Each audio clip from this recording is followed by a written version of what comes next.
Salam alaikum, bonjour à tout le monde. Toujours dans le cadre de la préparation au concours commun pour l'accès aux écoles d'ingénieurs et à la faculté de médecine.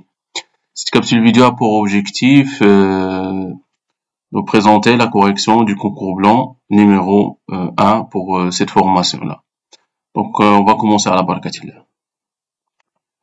Et on va commencer par la partie 1, partie physique. Exercice 1. Fréquence qui est constante, donc la bonne réponse normalement c'est B.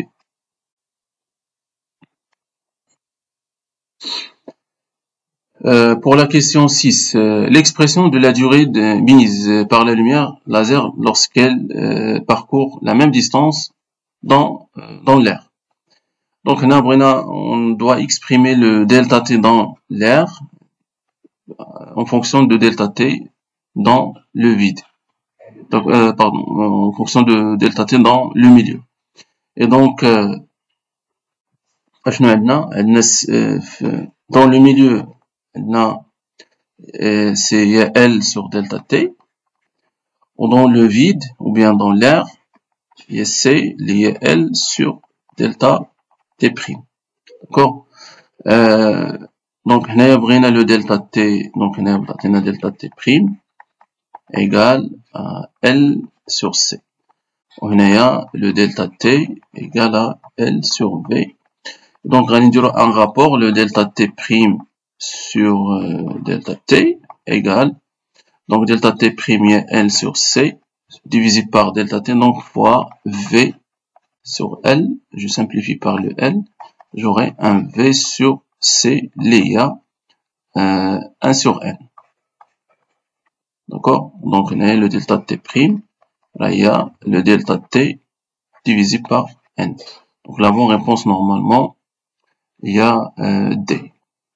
Après, donc, la tension au banc du condensateur C2 au bout d'un temps tôt après le branchement.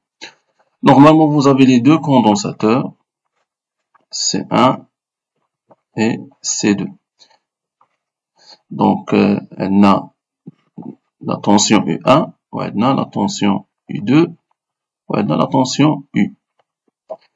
À l'instant t égale à taux, donc U à l'instant taux, normalement égale à U1 à l'instant taux, plus U2 à l'instant taux.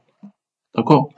Au U à l'instant taux, c'est-à-dire, il y a 0,63 fois E d'origine permanente. D'accord? Et donc, je vais chercher le U2. Donc, le U2, normalement, c'est 0,63E moins U1. Le U1, normalement, par définition, donc, puisque les deux condensateurs sont montés en série, elle a la charge SC1, il y a la charge SC2, il y a la charge condensateur équivalent. D'accord? C'est la même. Et donc, le U1, par définition, il y a la charge sur C1.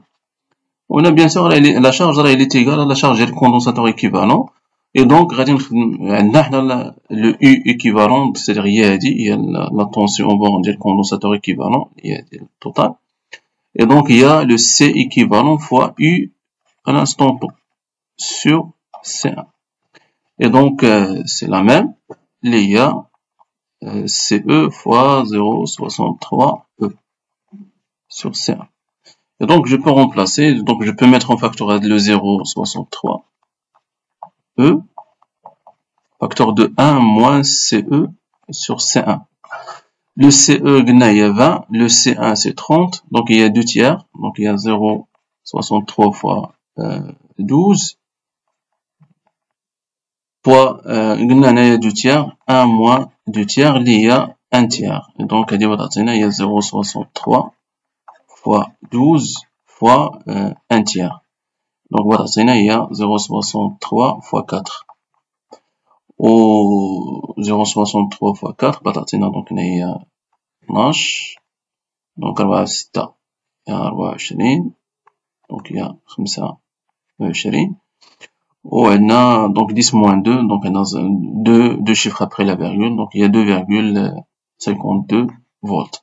Et donc la bonne réponse normalement c'est B. On passe maintenant à l'exercice 5 en mécanique. La vitesse d'un corps en mouvement rectiligne varie comme l'indique la figure ci-contre. Donc la question 13, la distance parcourue par le corps est. Donc vous pouvez constater ici que l'évolution de la vitesse donc, contient 3 phases. Donc la première phase, donc évolution croissante, la deuxième phase et la troisième phase. Normalement, pour calculer la distance, normalement, on doit, si vous voulez, intégrer la vitesse par rapport au temps. D'accord? Donc, je vais vous proposer deux méthodes. La première, c'est une méthode du 4 à fois, c'est méthode 1. Il y a la relation indépendante du temps, c'est-à-dire vitesse finale au carré moins vitesse initiale au carré qui est égale 2 fois l'accélération fois la distance. غير attention, la relation elle est valable pour une seule direction. C'est-à-dire le signe, c'est-à-dire le sens de le mouvement là تبدل. Donc on a un sens, on a un sens. La même chose ici, on a un sens, on a un sens, d'accord? Et donc il garde le même sens, d'accord? حتى كتانولا la vitesse. Et donc هذه غادي يعني من l'intervalle من 1 حتى 7 secondes غادي نقسمو على 4 ديال لي زانترفال، c'est-à-dire من 0 حتى 1، من 1 حتى 2، من 2 حتى 4.5 ومن 4.5 حتى 7. هادو غادي عاد باش لو ديرني انترفال هو من 7 حتى 12. دونك غادي نحسبو هنا لي ديستونس، راه مره غادي نلقاوها بوزيتيف، مره غادي نلقاوها نيجاتيف لحقاش راه كتبدل لو سونس، يعني فواحد لو سونس غتكون بوزيتيف وواحد لو سونس غتكون نيجاتيف. Et donc après غادي نديرو لا سوم ديال لي فالور ابسولو ديال لي ديستونس اللي غادي نلقاو، هي اللي غادي تعطينا ديك الساعه لا ديستونس باركور. لا دوزيام ميثود سي ميثود الجبريك غادي نوريها لكم ابري. دونك غادي نبداو بعدا بار لا ميثود الاولانيه. الوغ برومييرمون دونك غادي نحسبوا لاكسيليراسيون هي الاولانيه. لاكسيليراسيون في الانترفال من 0 حتى 2 راه هي لا ميم 0 1 حتى 0 2، داكور. Et pour la dernière question, la constante K, à quoi est égal? Donc, là, par définition, donc le T0 est égal à 2pi, racine de M sur K. Donc, je peux tirer le K, qui est égal à 4pi carré sur T0 au carré fois la masse. Donc, c'est 4 fois 10. Sur T0, il y a 0,4, donc il y a 4, 10 moins 1 au carré, il y a 16, 10 moins 2. Fois la masse, il y a 0,2. Et donc, il y a 8 sur 16 fois 100. Donc, il y a 10, 2 fois 4, il y a 8. 8 sur 16, il y a 0,5. 0,5 fois 100, il y a 50 newtons par mètre. D'accord? Donc la bonne réponse normalement c'est C. Voilà, donc ça c'est pour la partie physique. On va passer maintenant à la partie chimie. Et pour la dernière question, la conductivité de la solution SB. Donc on a SB, on a le Na+, Na SP فيها Na+ مع HO-. Et donc la conductivité c'est le lambda Na+, donc la même concentration bien sûr, donc concentration CB plus le lambda ديال HO- fois la concentration de CB. D'accord? La bonne réponse normalement c'est A. Voilà, donc c'est la fin de la correction de ce concours blanc. J'espère qu'il sera utile pour vous. Donc n'hésitez pas à poser des questions et à la prochaine, Inch'Allah. Tabarakallah.